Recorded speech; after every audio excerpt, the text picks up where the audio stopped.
raja nepi ka rakyat negara Astina. Coba kembali kepada fitrah manusia, itu hakikat dari reformasi. Oh, laras. Iya.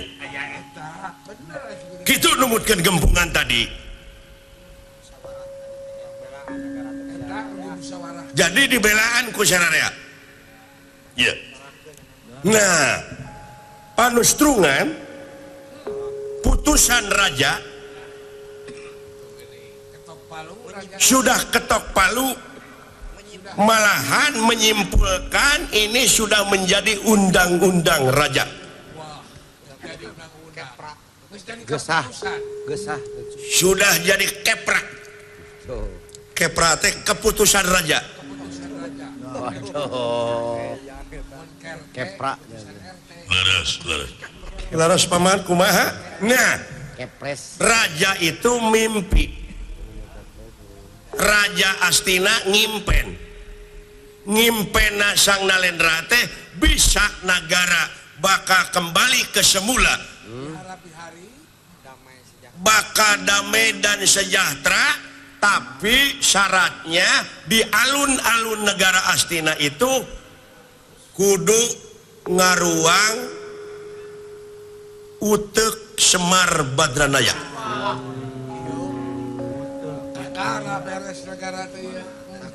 Jadi tumbal untuk negara Astina ini supaya tentrem raharja di alun-alun negara harus nanem utek. Sanes utek atuh otak. Nah itu otak Semar Badranaya. Nah sadayana nyuhunkeun saur manu urang sami ngajugjug negara Amarta Kampung Tumaritis, urang menta utek Semar Badranaya. Satuju kabeh? Iya, beres. Akur. Instruksi. Mangga. Instruksi ya. Kumaha? Pasihan kesempatan kaula pikir sasangem. Silakan. Mangga. Paralun maklum kasuhun nu ninggalih nu di pabrik hapunten anu ditedak. Kaula karena kungupingna ieu parantos jadi keputusan raja. Kaula sangat kesatuju karena ieu keputusan raja.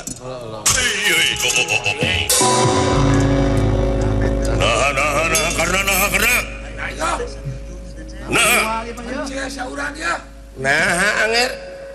Kapan ieu teh keur kepentingan sadayana? Paralun maklum kasuhun.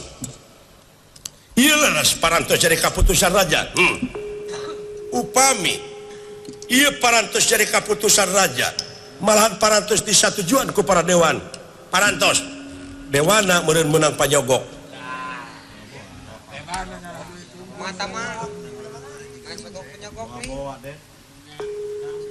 Di mana-mana aya laporan pertanggungjawaban jawab raja, ulah dijieun objek ku araranjeun.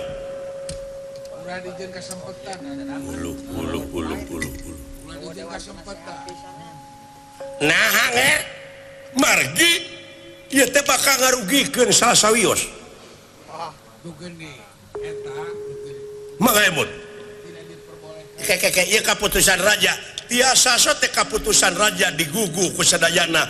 Upami ieu keputusan raja teh keur kapentingan negara bangsa katut hirup jejeg dina agamana. Bari teh ngarugikeun batur. Tapi upami ieu keputusan raja mata karugikeun negara jeung bangsa, mata kaributkeun, mata jadi mamala antawis ti negara ka negara, tiasa gempungan deui, tiasa musyawarah deui anu mupakat. Milarian di jalan kaluarna. Anu acara neme robah deui we lah. Margi ieu bakal aya mamala anu teu hade paman? Jelas. Mamalana naon? Mamalana. Punten. Wah, atuh. Pasti atuh ya, mah. Pandangan bulan. Semar teh rakyat Amarta paman. Tugeuni. Semar tokoh masyarakat ya Amarta. mungkin pemerintah negara Amarta bakal mikeun rakyatna. Upami urang maksa sadayana minta otak Semar Badranaya nganu harti pemerintah negara Amarta satuju anu mamalakna bakal beneng ceweng antawis Astina jeung Amarta. Di mana perang antara negara jeung negara anu ruksak rakyat, ekonomi bakal leuwih ruksak. Malahan itu bakal nimulkeun korban paman.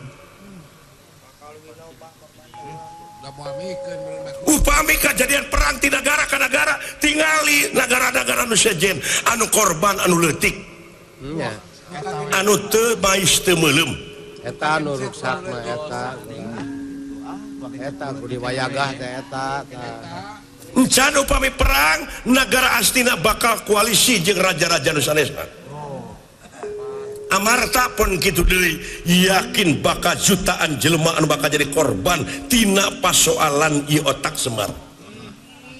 Perang dunia pawayangan gitu mah. mata kudu bisa nurus bumi teh di dieu neuleum mah. Hapunten. Tiasa gempungan deui. Kaula teu satuju upami ieu nagara ditumbalan ku otak Semar Badranaya. Lari dewe lah nu Kajaba urang Astina parantos mikir dina agamana. Margi ieu teh mangrupakeun falsafah. Urang sadayana salaku manusia diwajibkeun tapakur, tadakur jeung tasakur. laras eta teh. Lain nganung harti utek Semar Badranaya diala, dibunuh kula warga Semar saeutik gedena moal ngeunaheun.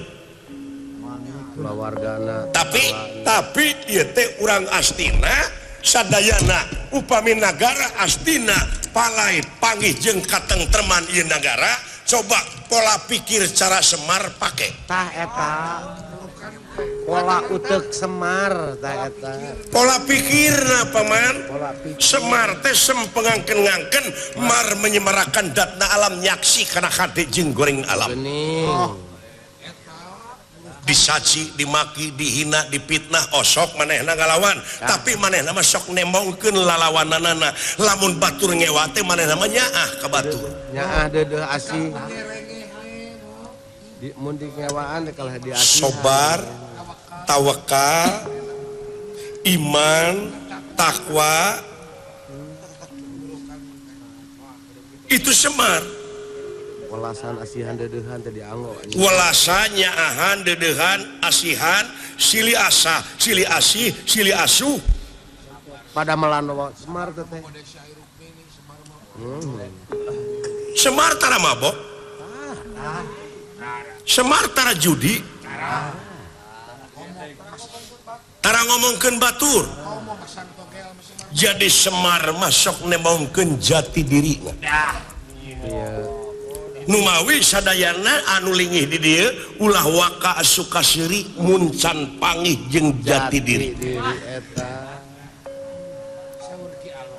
dicegah mimpi tu teh anjeunna mah teu da Cobi kali Pak. dat madon mayan mal Ieu pola pikir secara Semar kudu dipake ku urang Astina. Semar itu manusia keur nyumput buni dinu caang negrak bari teu katemong. jeung mateni Eta ya Oposisi ieu. posisi kumaha? Hambatan. Oposisi ieu. Hambatan. Hambatan ieu. Aya bahan rel isti teu dibalikeun deui jigana. Bisa jadi. Nya. Mangkana geus katarima tilu kumang. Burukan gelapur. Yen ieu teh kudu disatujuan ku sarerea. Ya, kesana turun teh. Mangkana mobil wareuh teu. Ada burukan teh. Wis karena anjeun ulah ngaganggu kana kalansaran maksud tujuan raja. Sanes ngaganggu. Ieu teh kaputusan raja. Tiasa teh kaputusan digugu lamun nyalamet.